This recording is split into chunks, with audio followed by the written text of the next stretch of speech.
रोहित भाई, मुझे आज बड़ी खुशी हो रही है मोदी जी के अंदर। We have departed from that era of non aligned movement which was wasting our time. और लोग हमें हल्के में ले रहे थे। जो हमारा वर्चस्व, जो हमारा स्टैचर, वो कहीं गिनती में नहीं आ रहा था। India is not taking money from people, dependent नहीं है। इंडिया सऊदी अरब को जो चाहे वो बोल सकता है, और उससे उससे हटके तो अब तो डेवलपमेंट भी हो गई। इंडिया का defence budget is the third biggest, यानी इंडिया हैज द कैपेसिटी कि वो दूसरों को लड्डू दे सकते हैं ना अब। So India has now the capacity to give to rich countries also. तो इस वजह से भी कॉन्फिडेंस बढ़ गया। क्या वजूहत है कि वर्ल्ड वाइड में हमारी इतनी रिस्पेक्ट नहीं है जितनी इंडिया की है? इस बात का आंसर दे दें। भारत में देख लें, वो एक कह लें कि हिंदू कंट्री है जिसका ज़्यादा होल्ड है, तो वो हमसे आगे निकल गए हैं। मुझे आज एक बात बताएं, बात ट्रेड की हो, बात खेल की हो, बात कोई भी चीज़ की हो, हम पाकिस्तानी मजहब को सबसे पहले लेके आते हैं, जबकि हमें थोड़ा सा प्रोफेशनल होकर बात करनी चाहिए। नहीं, ये बात भी है, उधर भी देख लें तो उधर भी ऐसा ही है। देखें, मुसलमान के लिए उन्होंने भी अपने मुल्क की जो ज़मीन तंग की हुई है। सर तंग है, इसी वजह से तो पाकिस्तान से ज़्यादा आबादी है वहाँ पे मुसलमान। इंडिया ने एक और बहुत बड़ा इनिशिएटिव ले लिया है।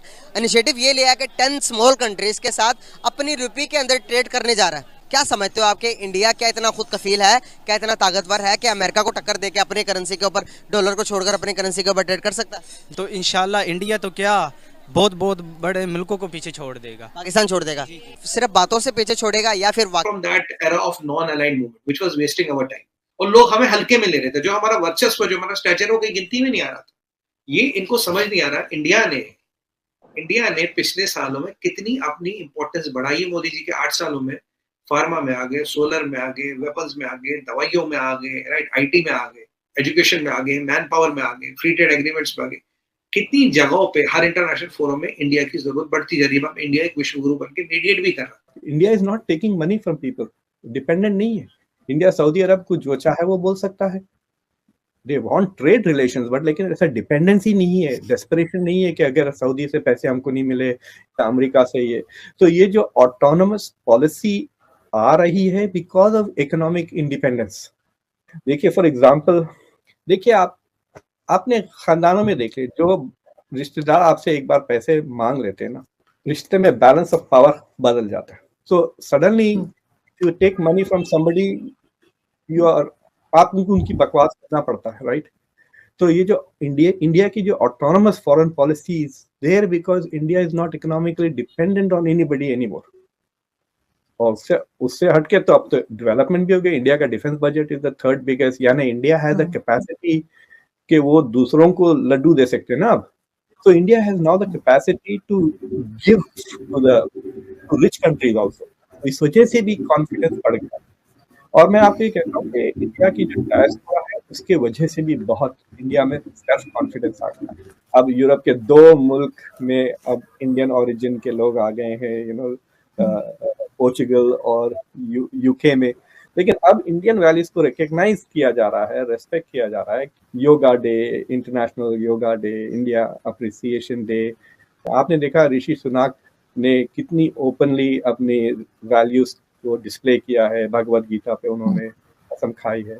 तो he is feeling proud of his Indian heritage and Indian values because he know कि सारी दुनिया उसको अब वो वैल्यूज को अब रिस्पेक्ट कर रही है। तो जहां पर हम देखते हैं कि पाकिस्तान, हम कहते हैं कि हम मुसलमान, नो डाउट हम मुसलमान हैं, जहां पर हम अपने आप को सबसे अफजल मानते हैं, क्या वजूहत है कि वर्ल्ड वाइड में हमारी इतनी रिस्पेक्ट नहीं है जितनी इंडिया की है? इस बात का आंसर दे दें। भारत में देख लें, वो एक कह लें कि हिंदू कंट्री है जिसका ज़्यादा होल्ड है, तो वो हमसे आगे निकल गए हैं। जैसे ये देख लें कि हमारी क्रिकेट टीम जो है वो डर के खेलती है। इंडियन हालांकि हिंदू है, बेईमान कौम है, वो दिलेर होकर खेलते हैं। हमारी कौम का भी देख लेना क्या लेवल आ गया है। मुझे आज एक बात बताएं, मैं अक्सर लोगों से इंटरव्यू करता हूँ, बात ट्रेड की हो, बात खेल की हो, बात कोई भी चीज़ की हो, हम पाकिस्तानी मजहब को सबसे पहले लेके आते हैं। बिल्कुल लेके, लेकिन अमल नहीं करते हम। लेकिन मजहब का कोई खेल से ताल्लुक है? मजहब का खेल से कोई तल्लुक नहीं है। तो हमें अपना मुल्क बना के क्या फ़ायदा होगा कि हमने अगर 2 नंबरी ही करनी है हर चीज़ में, हर मामले में हमने डंडी मारनी है, तो हमें क्या फ़ायदा हुआ। शहबाज शरीफ जो पाकिस्तानी प्राइम मिनिस्टर है वो ज़्यादा बेहतर है या इंडियन प्राइम मिनिस्टर मोदी? वो उनके अपने मुल्क के लिहाज से बेहतर होंगे, हिंदुइज्म के हिसाब से, अपनी कौम के हिसाब से। आप हर बात के अंदर हिंदुइज्म, हिंदू, आपको नहीं लगता कि मतलब हम बहुत ज़्यादा मजहब के साथ वो हुए हैं, जबकि हमें थोड़ा सा प्रोफेशनल होकर बात करनी चाहिए? नहीं, ये बात भी है, उधर भी देख लें तो उधर भी ऐसा ही है। देखें मुसलमान के लिए उन्होंने भी अपने मुल्क की जो जमीन तंग की हुई है। सर तंग है, इसी वजह से तो पाकिस्तान से ज्यादा आबादी है वहाँ पे मुसलमान। हम सोचते हैं ना कि हम ये मजहब की तरफ सोचते हैं, तो वो भी सोचते हैं। तो इसीलिए तो इसराइल में बैठे हुए हैं वो मुसलमान जो मुल्क है फ़लस्तीन, उसको उसके ऊपर कब्जा किए जा रहे हैं। उनकी पहुंच जो है मक्का मदीना तक है। हम जो है हमें पता ही नहीं है, लेकिन उन्हें पता है कि हमने क्या करना है। उनके मजहब में है कि हमने दुनिया पे कब्जा करना है। हमारे में नहीं है। हमारे में भी है, लेकिन हम सोचते नहीं है इस तरफ, हम अमल नहीं करते।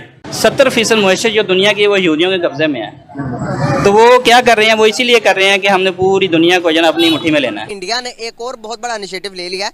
इनिशिएटिव ये लिया है कि 10 स्मॉल कंट्रीज के साथ अपनी रुपये के अंदर ट्रेड करने जा रहा है। मैं पहले तो बताऊं, इंडिया ऑलरेडी ट्रेड कर रहा है, रशिया के साथ कर रहा है, यूएई के साथ कर रहा है, ईरान के साथ भी कर रहा है। पाकिस्तान किसी कंट्री के साथ पहली बात तो सोच नहीं सकता। अगर इस तरह का कोई इनिशिएटिव लेने की सोचता है तो अमेरिका हम पर इतने